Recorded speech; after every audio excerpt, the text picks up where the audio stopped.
Cristiano Ronaldo is living out a story Aristotle figured out 2,400 years ago, and he told us exactly how it ends. 335 BC, Greek philosopher Aristotle sits down and considers what makes a tragedy. He settled on an answer. A great man, one of almost godlike status, falling from a great height, not because of an enemy, because of what the Greeks call his hamartia, a single, fatal flaw woven into the fabric of his greatness. Centuries later, a 41-year-old Cristiano Ronaldo stood on a World Cup pitch in Houston, turned to a camera and shouted, "Get own goal from Cristiano."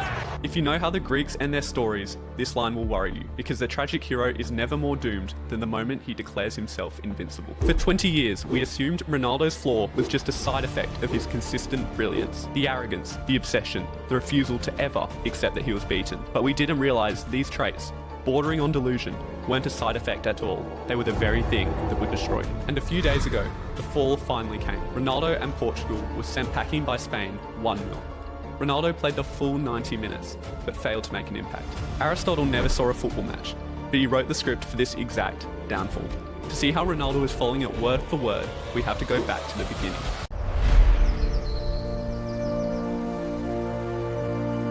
To understand the fall, you have to understand how he was built. You don't become Cristiano Ronaldo with a normal, healthy sense of your own ability. You get there on pure delusion, a level of self-belief that in anyone else we'd call a problem. Aristotle would describe this kind of character through the story of Pygmalion, but we'll get back to that. Look at where he started, a skinny, buck-toothed kid from Madeira. At just 18, he inherited the legendary number 7 Manchester United shirt and was tasked with filling the boots of players such as George Best, Eric Cantona and David Beckham. Despite the pressure from his very first match, Cristiano performed. The great George Best called it undoubtedly the most exciting debut he had ever seen. There's a name for what was happening to him. Scientists call it the Pygmalion effect. The idea is that the higher the expectations you place on someone, the more they believe. And the more they believe, the more they deliver. Which is how, after only a few seasons at the very top, Ronaldo truly believed he was the best football player to ever live. Best player in the world ever. For me, the best player in the world ever, Diego Maradona. Me. That video where he said, when they said he's the best player in the world. This was a joke for him. Like, we went inside after that clip and we were laughing. I said that. The guys were going, Ronnie, how can you say that? How can you say that? He said, it's true. He carried on. He said it's true. It's true. I'm not lying. Watch. We'd be on him. Cristiano, you're doing all right, but like the real number 7's best, isn't it? Like, Peripeteia, the real number 7's at Man United, top one. I used to go through them and go, what? They can't do this. They can't do that. Watch. They can't do this. They can't do this. And he used to sit there and wind him up, but he'd be dead serious because he was a competitive animal. Real Madrid, the Galactico. More pressure than ever, and one crutch CR7 leaned on again and again, his ego. At this stage, it wasn't a flaw, it was armor. Criticism didn't faze him, it fueled him. They are wrong, I'm right, and I will show them. Take the spring of 2017, a Champions League quarter-final against Bayern Munich, the second leg at the Bernabeu, and his own crowd turned against him, whistling after he skied a couple of early chances. His response? A hat-trick, a 4-2 win on the night, the tie won almost single-handedly. That's the ego doing exactly what it was built to do. Doubt him, and he doesn't shrink. He answers. And here's the trap. It worked. For 2 decades, it worked so well that he started to believe his own myth. The ancient Greeks told the story of Pygmalion, a sculptor so gifted and so unimpressed with every real woman he ever met that he carved his own out of ivory instead. He made her so flawless, so exactly what he wanted, that he fell in love with the statue and begged the gods to make it real. Ronaldo became his own Pygmalion. He spent years chiseling himself into something close to perfect, and then he fell for this version of himself. Somewhere along the way, the real Ronaldo was replaced by the immortal brand, the sou, the number that only goes up. But every sculptor learns the same lesson eventually. The chisel doesn't just shape the stone, it wears down the hand that holds it. Pygmalion's statue came to life. Ronaldo's is doing the opposite. It's aging right in front of him, and his perfect image is being cut wide open. But aging is not the first crack, it's just the most obvious. The truth is, CR7, that flawless, unbeatable version of Ronaldo, has always been part fiction. When the narrative doesn't flatter Ronaldo, he tries to rewrite it. And the hypocrisy is becoming more and more obvious. Just take a look at some of these clips. How much has Lionel Messi pushed you to become a better player? I'm pushing myself. I don't need other players to push myself. He pushed me and I push him as well. Wow, it will be a dream, to be honest. It's World Cup. It's the most difficult competition in the world. The World Cup, it's a dream. It's a dream. If you ask me, Cristiano, it's a dream to win the World Cup. No, it's not a dream. The most golden balls in the history of football, for example. I will love it. Acho que de certa forma esses prémios estão a perder pouco de credibilidade. Remember the pattern. When reality stops flattering Ronaldo, he rewrites reality, and it's about to cost him everything. Greek drama has a word for the moment it all turns: Peripeteia, the point where a hero's greatest strength begins to turn against him. For Ronaldo, that turn is underway right now, live on the biggest stage imaginable. The defiance that once made him look unstoppable now makes him look like a man who can't read the room. Just listen to him here talking about outscoring Haaland in 2024, failing to recognise that Haaland's goals carried City to a historic treble while he was scoring against part-time plumbers in Saudi Arabia. See, this year I did a fantastic season. I was the best goal scorer. Imagine to beat that animals, the young lions like Haaland, for example, with the goals. So I'm proud. I'm 39 soon, and I'm still looking good. Ronaldo can't accept what all athletes have to at some point. Father Time is undefeated. But here's what most people don't recognise: he has reason not to. Time and aging have kept testing Ronaldo, and he has always responded. Look at the record.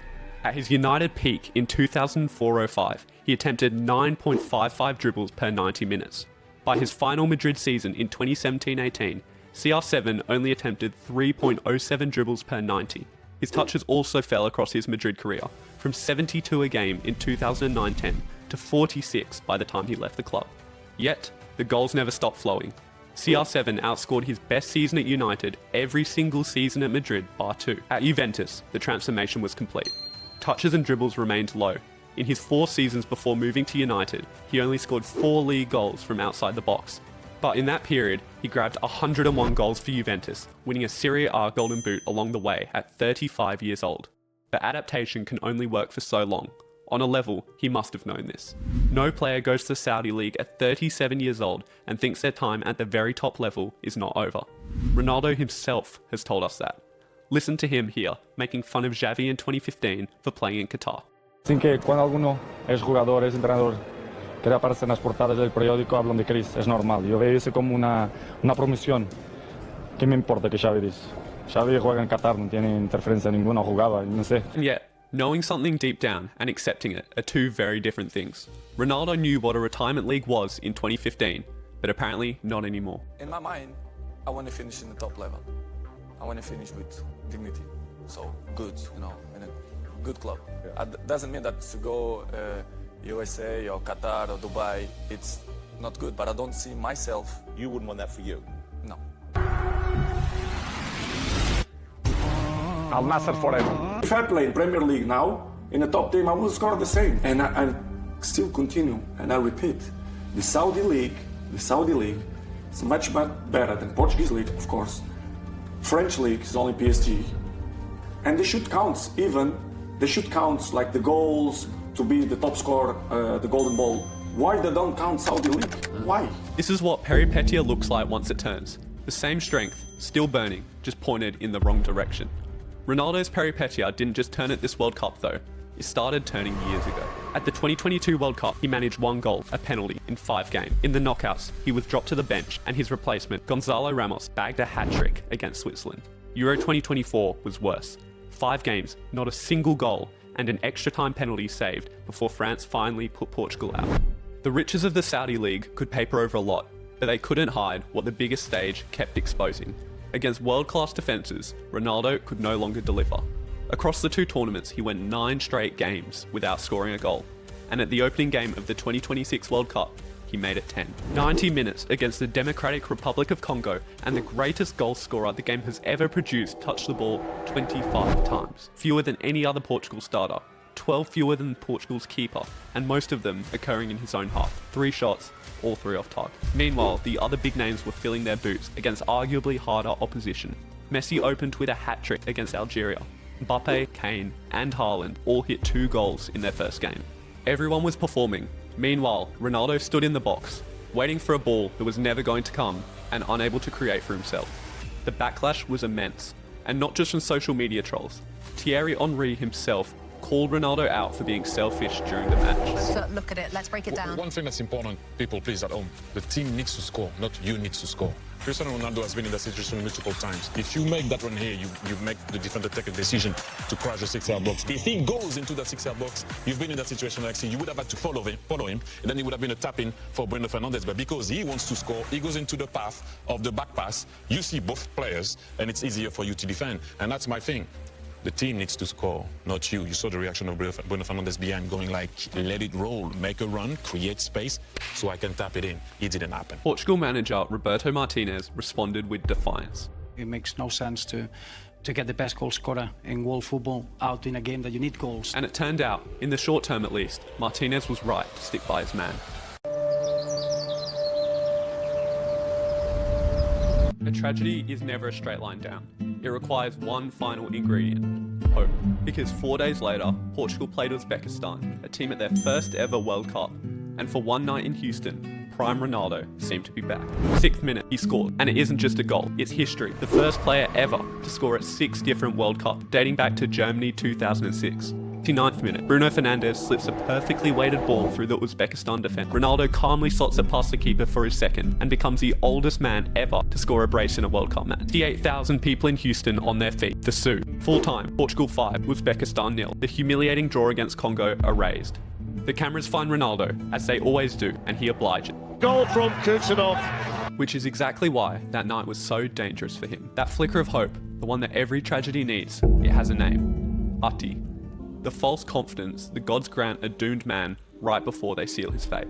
Uzbekistan was Ronaldo's Ati. It was an instant and overwhelming rush of validation, and it came at a time when Ronaldo needed it most, just at a moment when he may have started to doubt himself. And with that, his fate was sealed. And let's be clear, 2 well-taken goals at 41 years of age against any World Cup opponent is remarkable. Even now, give Cristiano time in the box, and there are few finishers alive who are more dangerous. But when the big boys come knocking and space disappears, we all knew what was going to happen. This ESPN journalist even predicted Portugal's entire World Cup run before the Uzbekistan game even kicked off. Just take a look at this. Here's the reality. Their next match is Uzbekistan, right? And if you know anything about the last few years for Cristiano Ronaldo playing for Portugal, Uzbekistan is the sort of team in which he scores 2 goals and we're all good. He'll thrive. We're good. We're all right. That's fine. And that, I think, is what's going to happen, is that Roberto Martinez will double down on Cristiano Ronaldo, will not hear the noise, and all of this conversation will be dismissed, and he's just going to say, that's my guy. And he, more than likely, will score a goal or 2 against Uzbekistan, and then it takes this team down the wrong path. Because long-term, in this competition, as we get into the latter stages, they're going to need more out of that position than what they're getting right now. Right on cue, the very next game proved his point.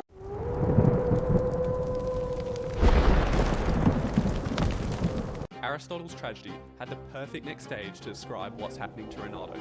It is called Nemesis, the force that drags an overly proud mortal back down to earth.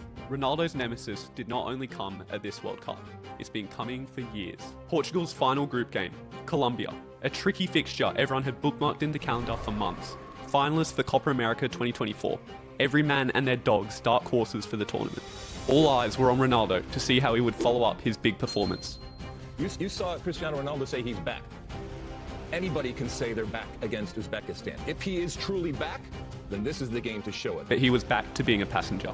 Minimal movement, minimal threat, a 6.3 match rating. His only shot on target was a free kick from 35 yards, which was memed across the internet.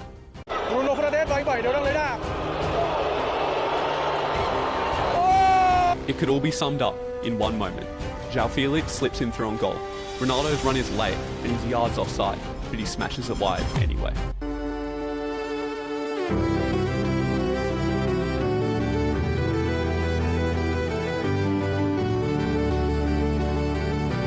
Offside or not, prime Ronaldo scores that in his sleep. Still though, Portugal were through. The group stage can forgive a passenger. The knockouts, however, do not. Round of 32, Portugal versus Croatia. And this time, Ronaldo delivered the headline. A penalty, ice cold, buried, and with it, his first ever knockout goal at a World Cup. Only took 20 years. But here's the catch. That penalty was the only time he touched the ball inside the Croatia box all night. Take away the spot kit, and he was a ghost. In open play, Portugal were flat and laboured. And the most damning detail of the night, the moment Ronaldo came off, they looked sharper. Because the man actually carrying Portugal's threat wasn't him. It was Gonzalo Ramos. Younger, quicker, stronger. Ramos scored the winner with a beautiful header and looked to have all the attributes an old Ronaldo now lacks in the 20 minutes he was on the field. So, Portugal were through, 2-1. Put the result to one side though, and look at the game. Croatia had 3 goals disallowed, 1 in the last minute. This Croatia are also far from the team that finished 3rd and 2nd at the last 2 World Cups. Their talisman Luka Modric is 40. Portugal were the weaker team, and on another night, the performance they delivered would have sent them packing. Ronaldo's light did shine briefly, however. Hopeful ball over the top, a gorgeous touch, a clean finish. For one heartbeat, the ghost of prime Ronaldo. And then, the offside flag. And it's not a one-off. Offside has become Ronaldo's nemesis, constantly pulling him back down to earth for being a fraction too late. At the last 2 World Cups, Ronaldo has been caught offside 11 times, 4 more than any other player. And here's the kicker. He's done it with barely any football, with only 600 total minutes. Even Gonzalo Higuain in 2014, a man so offside he didn't know his World Cup final goal was chalked off, didn't reach those numbers. The greatest poacher the game has ever produced, the man who built a career on arriving at the exact right instant, is now permanently a fraction early. The instinct remains, but his body cannot deliver.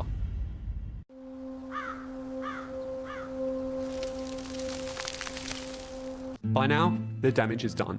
The Uzbekistan game is sandwiched in between disappointing performance after disappointing performance. But Cristiano is still standing, and his final act is one for him and him alone to decide. Not whether the fall comes, that is already happening, but how he chooses to face it. Aristotle called it Anagnorisis, the moment a hero finally sees his reality for what it truly is. Ronaldo's Anagnorisis, not just seeing the truth, but accepting it, still hasn't come. Everything about him is built on defying the impossible. Stepping aside feels like abandoning the only version of himself he has ever known. The fearless, never-say-die Ronaldo that has existed since his youth days at Andorinha, where his father washed the kits. Which brings us to his moment, Portugal v Spain, the biggest night of the tournament to this point, and the closest thing Ronaldo will ever be handed to a mirror. If his Anagnorisis is going to come now. His moment of realization to this point seemed further away than ever. He'd played almost every minute so far, and before the tournament, his coach Martinez had said, quote, "No one should be surprised if he was still playing at the 2030 World Cup when he would be 45 years old." But then, everything changed. Ronaldo started off his usual defiant self, calling out journalists rightly who had been trying to kill him for 23 years. Bom, 23 anos que vocês tentam me matar. Mas isso já perceberam que não vale a pena. É waste of time. But then, he finally admitted it. This will be my last World Cup. I'm not missing anything. God has been generous to me. I won't be more Cristiano or less Cristiano if I win the World Cup or not. Whatever happens tomorrow, I can't put pressure on myself, saying we have the obligation to win. No, what will be, will be. Ronaldo finally told us what we could all see. He is no longer the player he once was, and he finally seems to recognise it. And that, at least, can give us hope that the ending might not be as painful as it seems. But grace with Ronaldo never lasts long. Spain v Portugal, the most hyped game of the World Cup to this point, was an absolute snooze fest. For 90 minutes, neither team scored. Ronaldo played every minute. Portugal looked clueless up front and never truly threatened scoring. In his final World Cup match, CR7 could not make the difference. Spain scored with only minutes remaining, and just like that, Portugal were out, 1-0. Soon after the whistle, Ronaldo's mask was back on. His humility before the game was about to be torn up, and no one was really surprised. Ha ganado 3 títulos por Portugal. Antes de Cristiano, Portugal no tenía ganado ningún título. Pues contento. La verdad que el mayor título que gané en la selección fue 2016. Que para mí tiene la misma dimensión que un mundial, sinceramente. Ronaldo was in denial, and we could all see it. Every footballer's greatest dream was now apparently just another trophy to him. The acceptance lasted about as long as the hope did.